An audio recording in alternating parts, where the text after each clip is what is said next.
Ce sont dans les ruelles serpentines de Saumur que se cachent les mots d'Alban Gelé. Des mots intimes, des mots précieux, des mots pour dire le monde en poésie. Le mot cheval au-dedans, les mouvements, les muscles quand au galop, cette chaleur dessous. Quand tout se rassemble, est rassemblé pour faire vivant le cheval à deux têtes que nous sommes.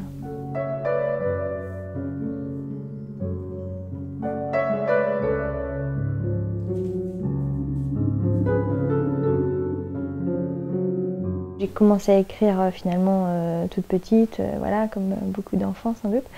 Et puis bon, au départ c'était plus voilà, un petit peu en cachette, dans des livres, dans des petits carnets, des choses comme ça, où je comptais un peu sur mes doigts pour faire des vers.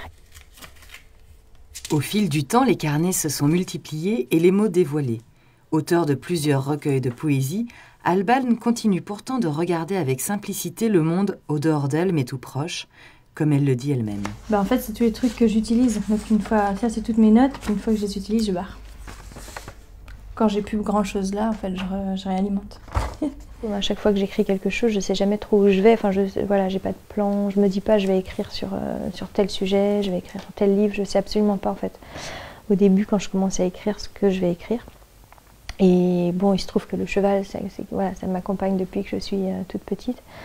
Et donc c'est assez naturellement sans doute que j'ai commencé à écrire quelques textes où le cheval un peu prenait toute la place.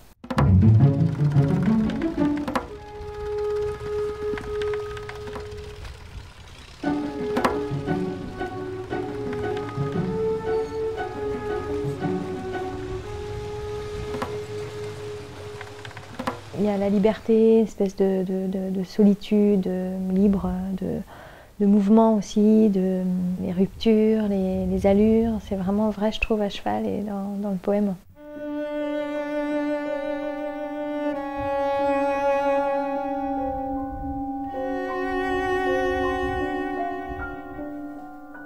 Dans le monde d'Alban, rien n'est tout à fait comme dans le monde réel. Son cheval s'appelle Bonhomme et se laisse caresser comme un chat. Et ses trois filles portent des noms de fleurs. Comme son écriture, les choses sont simples, les mots pour le dire aussi. Et pourtant, quelle est la frontière, le point de passage qui fait basculer dans la poésie ?